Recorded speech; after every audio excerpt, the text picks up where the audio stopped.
ఇప్పుడు ఇక్కడ కూర్చున్న వాళ్ళు నాటావులు ఉన్న వాళ్ళు నాటావులు పక్కన జెర్సీ లేదు మీ దగ్గర నాటావు 2 1 మీ దగ్గర ఎన్ని ఉన్నాయి? 2 1 5 ఉన్నాయి ఆవులు. ఎందుకంటే జెర్సీ కరెక్ట్ కాదు, జెర్సీ బ్రీడింగ్ ఆవు ఉంది, నాటు ఆవు ఉంది సరే. ఈ నాటు ఆవు పైన ఉండేటువంటి మూపురం ఉంది కదా, ఈ మూపురం ప్రపంచంలో ఏ ఆవు మీద ఉండదు, మన దగ్గరే ఉంటుంది. గంగిడోలు ఉంటుంది కదా, గంగిడోలు, ఈ గంగిడోలు ప్రపంచంలో ఏ ఆవుకు ఉండదు, మన దగ్గరనే ఉంటుంది ఆవు. ఏంటి గొప్పతనం అంటే భగవంతుడు ఈ భూమి మీద పుట్టినటువంటి ఆవుకు మాత్రమే మూపురాన్ని ఇచ్చాడు. ఎందుకు ఇచ్చాడు మూపురం అంటే ఈ మూపురము కారణంగా సూర్యకిరణాలు ఆ మూపురం మీద పడి దానిలో ఉండేటువంటి నాడి, సూర్యకేతు నాడి, ఎట్లయితే మనకు నరాలు నాడులు ఎట్లయితే ఉంటాయో దానిలో ఉండే సూర్యకేతు నాడి అది ఇట్లా స్రవిస్తుంటుంది, ప్రకంపన చెందుతుంటుంది. ఇది ఆ వెలుతురి. అప్పుడు తింటున్నటువంటి గడ్డి అమృతమై పాలిస్తుంది. అందుకే ఆవు పాలు తాగితే బలం, ఎందుకంటే దానికోసం అంటారు. అందుకే ఆవు పాలు పచ్చగా ఉంటాయి, అందుకోసం అంటారు. అందుకే ఇది భగవంతుడు ఈ భారతదేశం నుండి ఆవుకే ఇచ్చాడు. అందుకే ఆవు సంతతి అయినటువంటి నందిని ఎవరు ఏం చేశారు, వాహనం ఎవరు ఉపయోగించుకుంటారు? కృష్ణుడు ఎవరిని పోషిస్తాడు? ఆవుని. చూడండి, మొత్తం మన సమాజంలో ఎవరైతే పురాణ ఇతిహాసాల్లో భగవంతుడి గురించి మాట్లాడతామో అలాంటి భగవంతులంతా ఎవరు ప్రాత్రుడు, ఎవరి పాత్రుడు, వాళ్ళంతా ప్రేమ పాత్రుడు. ఎవరికి? వాళ్ళ పశుపాత్రుడు. పశువు అంటే ప్రేమ. గోవిందుడు అని పేరు ఎందుకు వచ్చింది? గోవులను పోషిస్తాడు కాబట్టి, గోవులను మేపుతాడు కాబట్టి. ఇట్లా మనము ఈ పశుపక్షాదులు వీటి భూతాలు అంటుంటారు. భూతాలంటే మనుషులు, పక్షులు, ఇవన్నీ కూడా అంటే భూతరుణం. 5వది ఏంటంటే సమాజం. సమాజం అంటే మన సమాజం ఉంది కదా. ఇప్పుడు ఈ ఊరు సమాజం అనుకోండి, ఈ సమాజంలో అన్ని కులాల వాళ్ళు ఉంటారు. ఈ ఊళ్ళో అన్ని కులాల వాళ్ళు కలిసి ఉంటారు. అన్ని కులాల వాళ్ళు కొట్టాడుకుంటారు. దేవాలయాలకు అందరూ మంచి భజన చేస్తారు. దేవాలయాలకు రావద్దు, దూరం ఉండాలి, ఇట్లాంటిది ఏముండదు, కలిసి మెలిసి. ఇట్లాంటి ఊరు ఉందనుకోండి, ఈ ఊరు వేరే వాళ్ళకి ఆదర్శం. మీకు అర్థమైందా? కులం అనేది ఒక వృత్తి అంటే ఒక కళ, అదొక శాస్త్రం. పూర్వకాలంలో ఈ పద్ధతిలో నడిచింది. ఇప్పుడు నడుస్తలేదు. వృత్తులు ఉన్నాయి, వృత్తులు లేవు, కానీ కులం ఉంది, ఆచారాలు ఉన్నాయి, అంతవరకే. కానీ కులం పేరుతో తక్కువ ఎక్కువ లేవు. కులం పేరుతో ఎక్కువ తక్కువ లేవు. ఎందుకు ఉండవు అంటే రాముడు చెప్పలేదు. రాముడు చెప్పాడా? రాముడు శబరిని దగ్గర నుంచి ఎంగిలి పళ్ళు తినాడా లేదా? తింటున్నప్పుడు రాముడు అడిగాడా శబరి నీ క్యాస్ట్ ఏంది అని అడిగిందా? ఆయనకు లేని కులం మనకెందుకు మరి? అర్థమైందా లేదా? అట్లాగే రెండవది, కృష్ణుడు కురుక్షేత్రం యుద్ధం కంటే ముందు రాయవరానికి వెళ్తే ఎవరింట్లో ఉండే? శకుని ఇంట్లో ఉండలేదు, దుర్యోధన ఇంట్లో ఉండే. ఎవరింట్లో దాసీపుత్రుడైనటువంటి విదురుడి ఇంట్లో ఉంటే అతను ఇచ్చినటువంటి భోజనం చేశాడు. కానీ అడిగారు, నువ్వు దాసీపుత్రుడు కదా, మీటికి ఎందుకు వస్తా అన్నాడు. అంటే రామకృష్ణులకు లేనటువంటి ఈ అంటరానితనం, వివక్షతలు ఈ సమాజంలో వచ్చినాయి, పొరపాటున వచ్చినాయి, ఎక్కడెక్కడో వచ్చినాయి. ఇవి మన దగ్గర ఉండదు.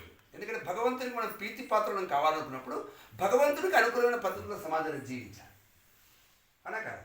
అందుకోసమే మళ్ళీ మన నరజన్మని సార్థకం చేసుకోవాలంటే ఈ 5 గుణాలు మన పెద్దలు ఏవైతే చూపించారో వీటి బాటలో నడిస్తే మళ్ళీ మానవ జన్మకి దగ్గర వస్తాం. లేదంటే నాకు జన్మనే వద్దనుకుంటే అప్పుడు ఏం చేయాలి?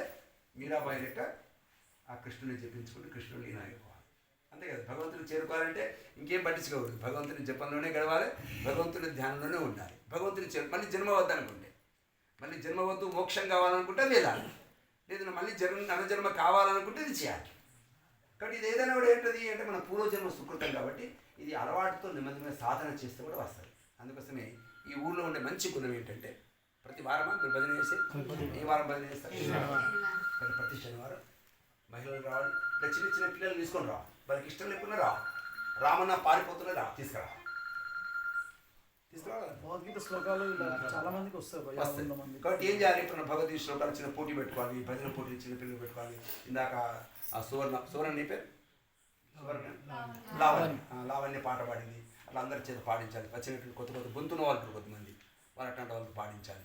ఇట్లా అందరూ కూడా భజనలు చేస్తూ 1 గంట సేపు మనం మైమర్చి ఆ యొక్క భగవంతుడు నేర్చుకోవాలి. ఇట్లా ఎక్కడ ఏ ఊళ్ళో జరుగుతుంటుందో అప్పుడు ఏమైతే దీని వైబ్రేషన్స్ అని తెలుసా? ప్రకంపన.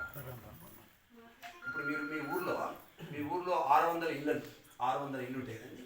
ఈ 600 ఇళ్ళ వాళ్ళు సుఖంగా ఉండరు అంటే వాళ్ళు చేసే పనికి మాత్రమే సుఖంగా ఉండరు. మీరు చేసి 20 మంది చేసే భజన ఉంటే 20 మంది భజన 600 మంది సుఖంగా ఉంచుతారు. అది వైబ్రేషన్ అంటే మీకు అర్థమైందా? ఇప్పుడు తల్లిదండ్రులు చేస్తున్న నోము వ్రతాల కారణంగా కుటుంబం ఎట్లా చల్లగా ఉంటుందో అంతే కదా. భార్య పూజ ఎవరి కోసం చేస్తుంది? తన కోసం చేస్తుందా? అంటే భార్య భర్తలు ఏవైతే కుటుంబంలో వాళ్ళు చేసే సాధన ఉంది కుటుంబాలను ఎట్లా ప్రతిబింబిస్తుందో ఊళ్ళో ఉండే ఒక 20 మంది 30 మంది ప్రతి శనివారం భజన చేస్తారంటే ఆ భజన యొక్క శబ్దం ఆ భజన కారణంగా భగవంతుని చేస్తున్నట్టు ప్రార్థన ఈ ఊరి మీద ప్రభావం చూపిస్తుంది. వాళ్ళు వస్తున్నారని అనుకోవద్దు. వాళ్ళు ఏమనుకుంటే మేము పోకుండా భజన చేస్తేనే ఉంటారు, ఆడ భజన చేస్తేనే ఇక మంచిగా అవుతారు, భజన లేకుంటే మేము భజన చేస్తేనేమో మంచిగా ఉంటున్నాం కదా అనుకుంటున్నారు అన్నట్టు. వాళ్ళు అట్లా మంచిగా ఉండడానికి కూడా కారణం ఎవరు? భజన భజన భజన అన్నట్టు. అంటే భగవంతుని యొక్క భజన ఏ ఊళ్ళో వినిపిస్తుంటుందో, ఏ ఊళ్ళో నామం వినిపిస్తుంటుందో ఆ నామము వినిపించినటువంటి ఆ యొక్క చుట్టూతో ఉండే గాలి కూడా పవిత్రమే. అర్థమైందా? కాబట్టి ఆ పద్ధతిలో ఈ భజన కొనసాగాలి ఒకటి. రెండోది సంఖ్య పెంచాలి 2. మూడోది ఏం చేయాలి? చిన్నపిల్లలు రా, యువకులు రా, వస్తారు రాని కొద్దిమంది కొద్దిసేపు వచ్చిపోతారు. అది ఈ శనివారం రాదు, వచ్చే శనివారం రా, ప్రతి నెలలో ఒక శనివారం వచ్చిపోయి ఇట్లా మనం ఆంక్షలు పెట్టి మెల్లిగా అందరినీ 2-3 వారాలు వచ్చినట్టు తర్వాత ఆయన వాళ్ళే వస్తారు, మనం చెప్పాల్సిన అవసరం లేదు. అట్లా చేయాలి. అట్లా చేస్తూ మీ భజన కొనసాగించండి. చాలా మంచిగా అనిపించింది మీ ఊరు. భలే తీసుకొచ్చారు మీ ఊరికి.